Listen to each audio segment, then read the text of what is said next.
Hi everyone, welcome to the live GameTalk session. Today with Ajax. Ajax, welcome. Thanks, man. When we scheduled you in because there is a reason behind it.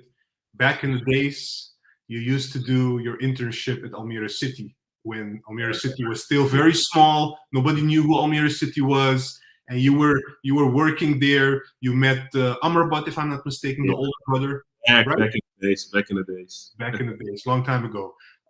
Listen, that's why I wanted you to come on the show. Thank you for being here. Listen, man, I'm gutted. I don't know how you feel, but I'm very disappointed about how it ended. It was a difficult game. It was a difficult game throughout. First half, yeah, it was difficult. Second half, we conceded that goal, from basically a counterattack, and we have a chance to counterattack at the end, and we just give it away. And then we give away a penalty in the dying seconds. So that's in a nutshell, of course. But I don't have. I mean, there's so many things popping in my mind right now. But I'm gonna give it to you. Please dissect this game if you can. How do you feel? Let me ask you that first. I feel gutted, man. I feel gutted. I thought we played pretty well. I thought Brobbey was magnificent today. Too bad he made that mistake at the end. But Taylor also fumbled the ball afterwards, and it baffled me how little of the players that were up front actually tracked back to help with the counterattack. Tahirovic making that tackle is absolute bollocks, because you can make the tackle to block the ball. I'm all for that. But do not do it towards the player, because in which case do you think he would have scored from that angle? Maybe a cross or a possible assist, but do not make a tackle that can make contact at that stage of the game. So a lot went wrong at the end with conceding that last goal. I'm gutted. I do see some positives here and there. I thought Brobbey again was magnificent today. He did a lot of things very well today, but in the end, conceding that last goal, it feels bad, and it leaves me with a sour taste, especially now going into the international break. Man. Let me ask you something. Let's try to dissect it a little bit. Let's go to the start.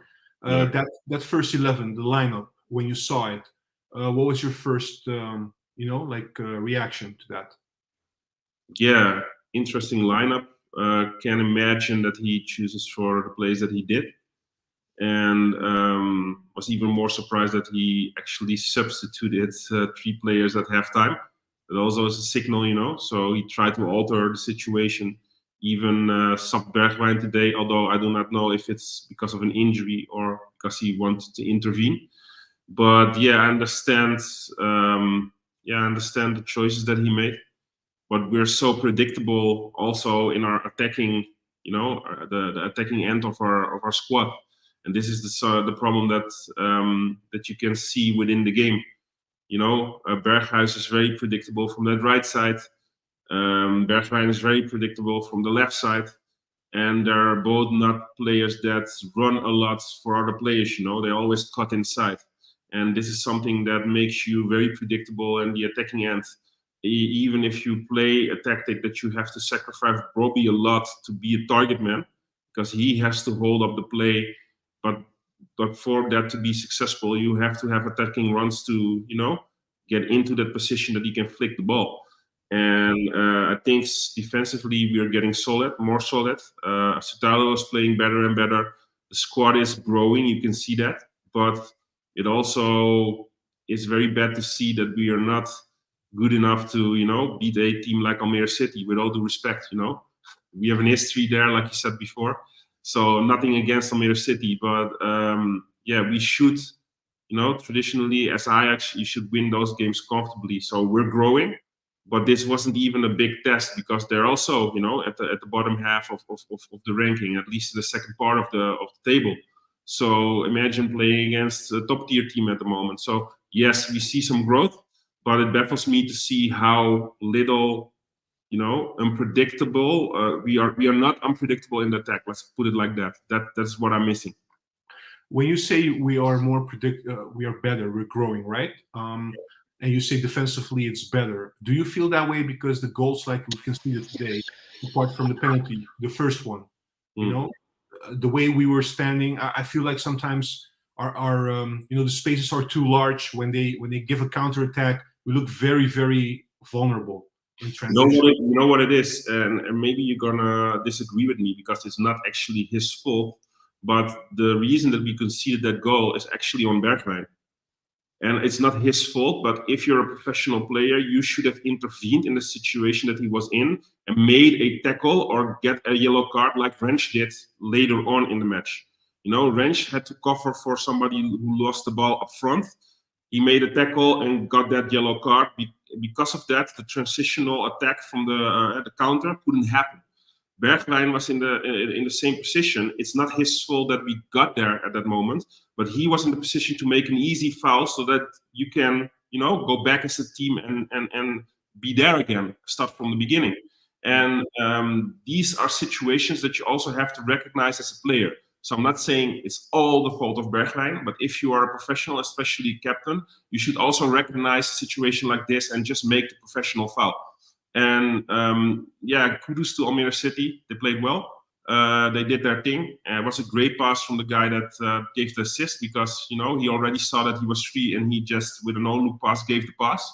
And a great finish from that midfielder or the attacker. I don't even know. These things you should recognize. And like I said, Rensch did the same in the second half and prevented the counter that way.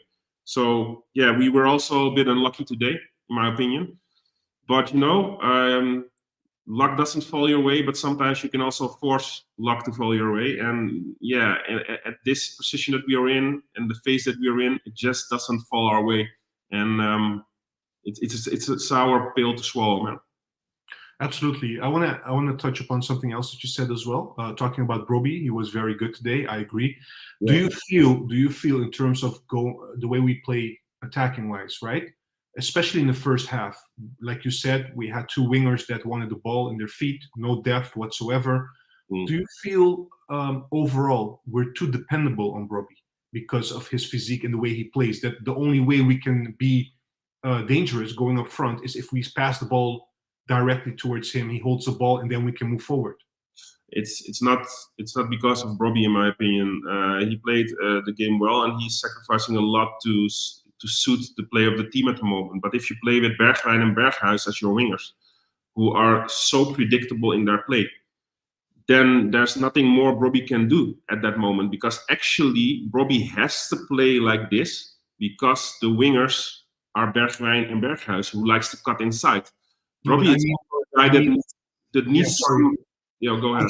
Just quickly, I don't mean I'm taking anything away from Brobbey. I mean that we as a team are overutilizing Brobbey too much, and it's becoming predictable for the opponents.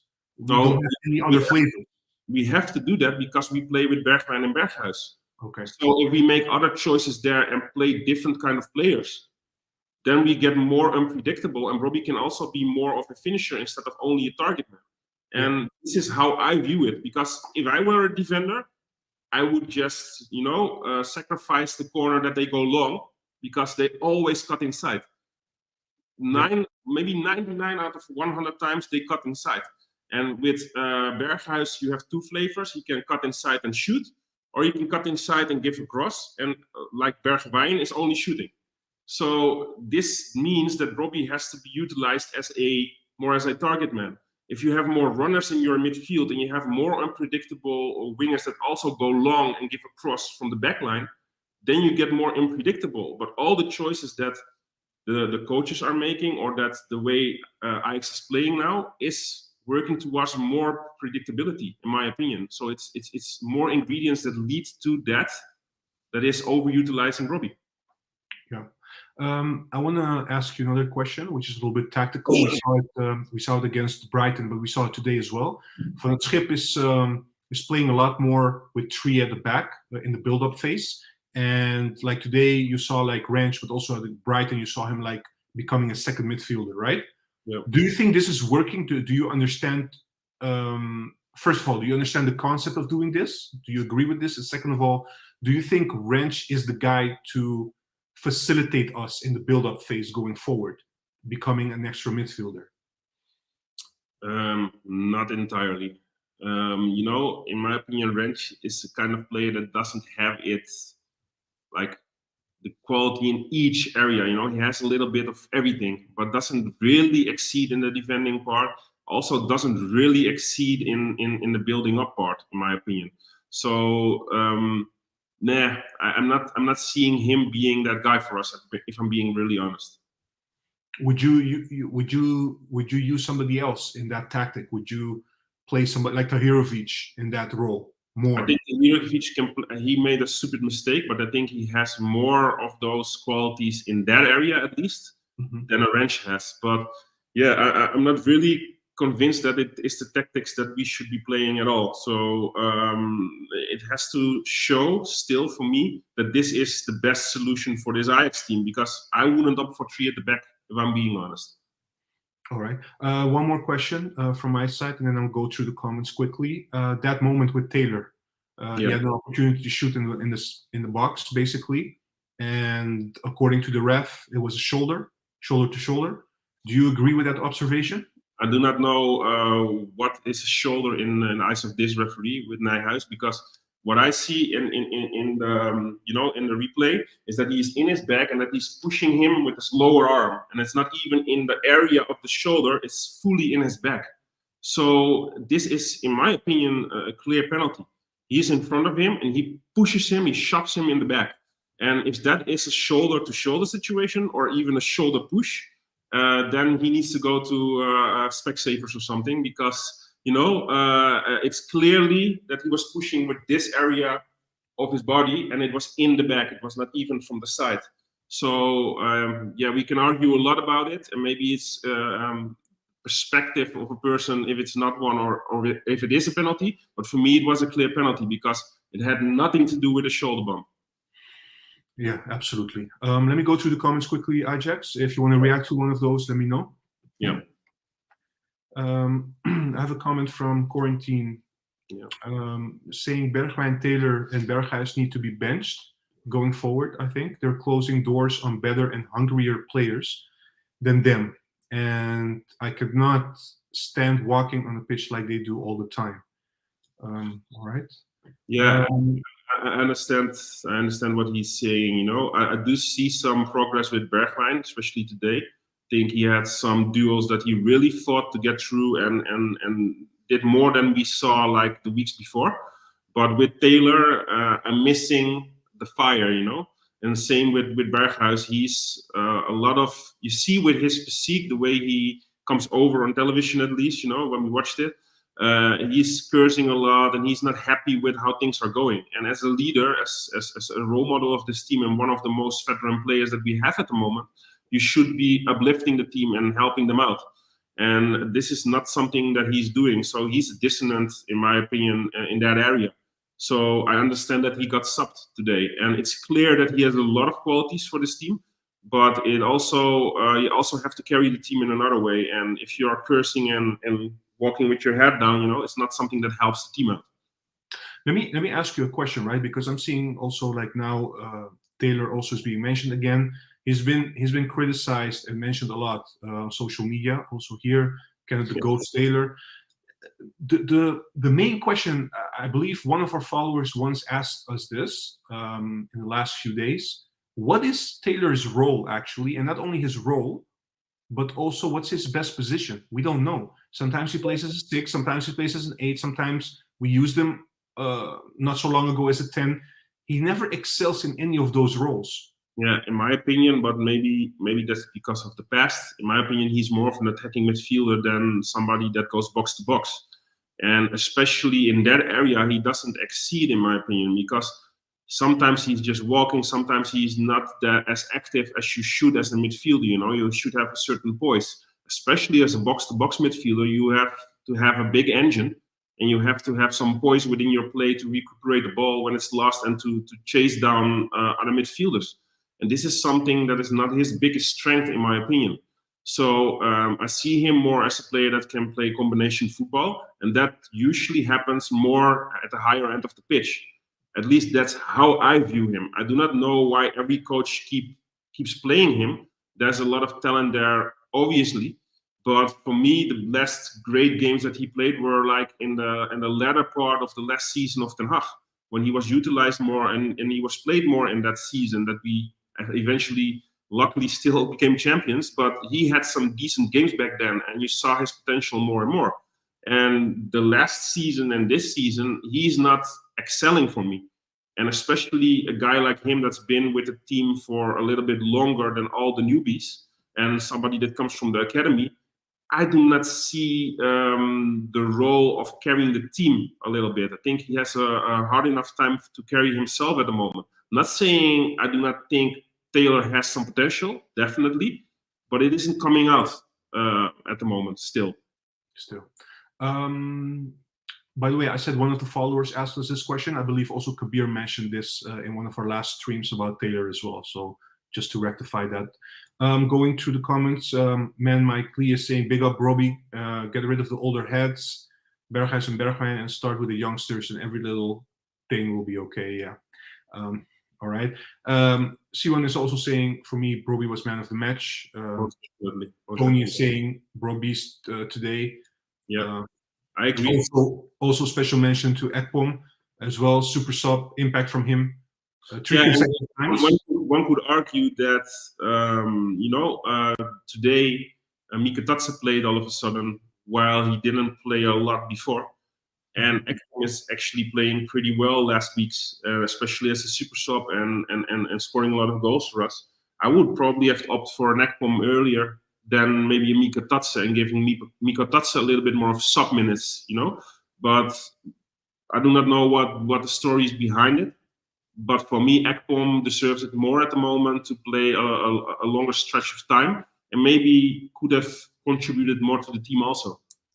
Yeah, I think with Mikatatsa, we have to be also extracting from the words of the coach, John van der Schip. We have to be more patient with him because he has to get used to the system, also off the ball movements and etc. So we saw him in the first half today. I don't think he was bad, honestly. You saw glimpses of what he can do. He's pretty technical, actually, but he wasn't really fitting in the role. And some people are questioning whether, the number 10 or, like these kind of roles are for him. He's more like a striker. But then we have Brobbey. If you're being honest, Ekpom is a natural 10. Everybody says he's a striker, but the best position for him is actually in that 10 role.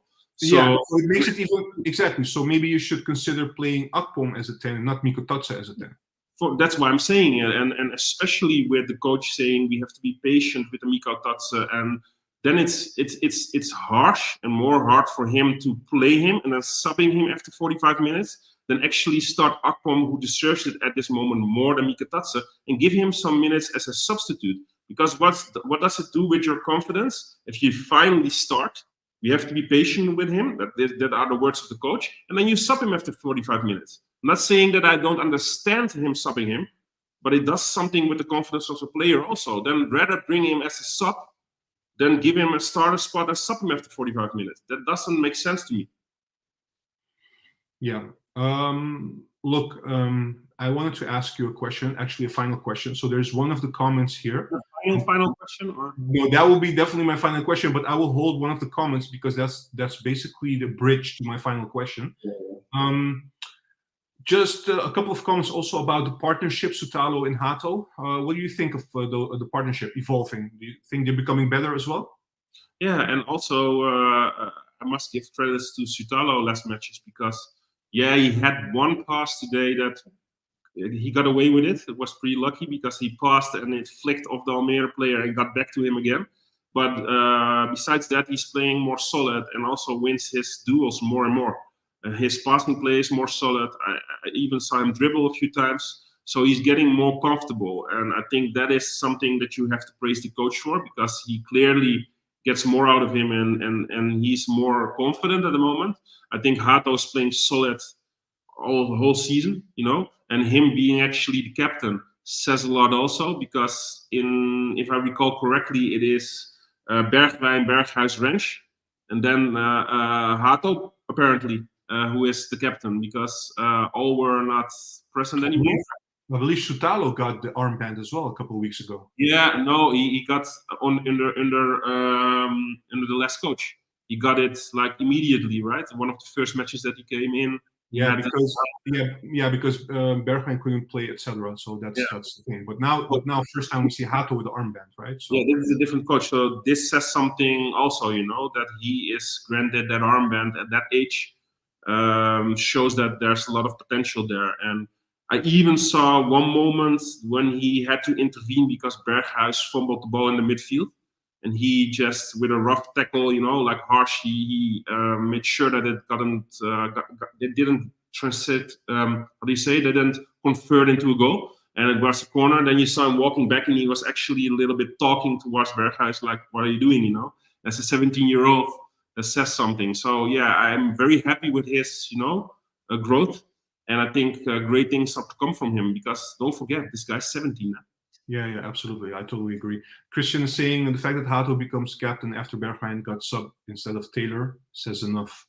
Yeah. So that's a good comment, actually. Thank you for that. Corentin is saying, I agree with Ajax. Akpom deserves to be a starter, in my opinion, but then only for the week. Is saying, the thing is, he questions whether, hold on, not working. It's working. Akpom can play as a 10 in a 4-3-3, to be honest. So... Yeah, but I don't think we're even. But in the build-up phase, we're not playing 4-3-3 anymore. We're playing with 3 at the back, so it's a bit different. But yeah, it's maybe he is better as a sub. We don't know because. Let's just call it like this. He should be in the far end of our attacking half, not as a striker, but like being around Brobbey as close as possible. I think that is the role that suits him best. And if it's a traditional 10 or it's the midfield that is closest to that position or is the most, active in that area, that should be, I think, the area that Akpom excels in the most. I have a comment here from, let me see, from Aryan. I hope I'm pronouncing it correctly. I think it's time for Taylor to leave. I'd rather give Vos and Tahirovic more game time, buy a DM, sell him to Burnley. Quickly on that, because you mentioned about Taylor, it's not coming out. You see potential, you see he has potential, but it's not coming out yet for a long period of time. Some people have given up on Taylor. What's your stance on this? I'm not giving up on Taylor yet. I think there's still a lot of potential there, but with professional football, you should not have a starting place if you're not showing your all for a long stretch of time. And I think for Taylor, it is also a thing that he should be able to lose his starting place also if it's not coming out. Otherwise, you're getting comfortable with your position. And competition is necessary in that area also. And for me, he is not one of the players that is excelling. And at that position at Ajax, you should have a surplus value that you can bring something to the team. And I'm not saying he doesn't have it in him, but it isn't coming out the way I like to see it. And but I definitely see that there's potential as a player in there, because at the last games of in the Den Haag, you saw also that he has great potential, but the team was different and his role was maybe a little bit different back then. So yeah. Why do you? Because you said you don't think from what you've seen from him, because we tried him everywhere. We discussed about his role, position on the midfield. Is it for you something like, okay, we shouldn't try him anymore as a 6? Because he's still being tried as a 6 by all the coaches we've had at Ajax so far. Yeah, it's not, in my opinion, his best position, because you have to run a lot and you have to be defensive-minded also. And his best qualities, in my opinion, are playing combination football and give that last pass, You do not get in the situation in the area of the field that often as a 6. So, yeah, you are important in the build-up phase and in the build-up play, but you are not part of like the last phase of play that much instead of being an attacking midfielder, So I do not see him as a 6. He also doesn't have the body for it, like the strength. And I think he cannot fill in the role as a Schöne did exceptionally in the history of our club. He didn't have the body also, but he was very smart. So I think 6 is not his ideal role. Okay. Shout out to you from Kevin. Great to see Ajax again. Been a while. Thanks, man. Been a while, indeed. Okay, so moving on. Brace yourself. Moving on to the last question. But yes, this will be the last one. From Only for the Week. This is a good comment. This is a bridge to my final question. Some mistake Same as versus Brighton, in my opinion, afraid to bench certain players, but also want to give confidence to new players, resulting in a lineup with most players out of position. Van het Schip ain't it. My question to you is, the bridge from his comment, and thank you for the comment, by the way, only for the week, bridging also to what Van het Schip said after the Brighton match. He said, look, knowing where we're coming from, right, the last few weeks, and making it difficult to a top flight team like Brighton, a very good team in the English league, and we gave them a hard time, and we could have scored, etc. So we were in the game. This team is still progressing. The progress doesn't stop. We're still improving every game. If you look at this game today, and you look at how we performed, do you feel like you're seeing progress not only in individual players, but also in terms of how we're trying to play? Because today I felt a little bit like what Only for the Week is saying. I did feel a little bit like we're mixing a little bit too much and we're changing too much sometimes, And maybe we should, I'm not saying people should not be benched if they don't perform. That's not what I'm saying. But we are really throughout the game, we start with a formation and then a certain way of playing. And then at the end of the game, the whole system was different. Players are playing at different positions, etc. Do you understand that criticism, maybe light criticism from Only for the Week? Yeah, I do understand it, and I think the coach also has a difficult position because we were in last place when he got in, and maybe it's idle for us to think that we will win everything now, because we are still a team that has a lot of problems and growth is necessary. Also, the cohesion between the players have to improve. But what I do agree with is, things have to improve, and you can only do that by playing some different players maybe and a different tactics. And because you have certain players within your squad, as a Berghuis and a Bergwijn, and you keep playing certain players also in positions that maybe aren't their best, or maybe are too predictable for opponents, you do not have a lot of diversity in your attacking play. And I think a big part of improving is also becoming more unpredictable and having more flavors to your disposal to build up and carry out your attacking play. And like I touched on before in the talk already, with the wingers that we have now, with playing Bergwijn and Berghuis, we have both players that cut inside, and Brobbey has to be the target man almost all the time. This is something that bothers me, and I think the coach should find a solution for that. And I think other areas will improve also if you are getting more unpredictable up front, because you are easier to defend the way we play now. That is what I would do if I was the coach. But yeah, it's difficult to judge it already, because it's a short period of time that they have to work with the team now. Some hard matches also against Brighton, and also we were unlucky in certain areas also during those matches. And maybe luck is something that how do you say that? Setting your force. Yeah. Yeah. But it's not on our side at the moment. Yeah. Thank you, Ajax, and thank you everybody for joining and tuning in. We'll be back, international break now. We'll be back on Thursday with the live stream. A lot to talk about. Let's see what develops. And when we come back, we have still a string of games until the end of the season, end of the year, 2023. I was hoping for 3 points today. I think everybody was, because we have to move forward, right? We have to catch up on the teams above us. It's so harsh, man, especially the way it ended. Yeah. And, it was a penalty, I have to be honest. But the first one on Taylor was a penalty also. So, yeah, man, just unfortunate. And we were unable to get those 3 points back to Amsterdam in the end. So, one last thing. In my opinion, if Ramai just used his proper hand, he could have maybe stopped that penalty. Did you see that? He went to the right corner, but instead of using his right hand that's closest to the post, he dived like this with his left hand in front of him. Honestly, when the penalty was scored, I didn't want to watch it over again, so I didn't watch it. I was just fuming, to be honest. Yeah, but I saw it because he did the proper thing. He was in the right corner, but because he dived that weird with his left hand reaching towards the ball, he couldn't save it. And maybe if he just used his right hand, it was more naturally, he could stretch more. But again, maybe it's analyzing it too far. Thank you, Ajax. Thank you, everyone. Enjoy your Sunday, and we'll talk again, and we'll see you again soon. Thank you. Bye. Bye.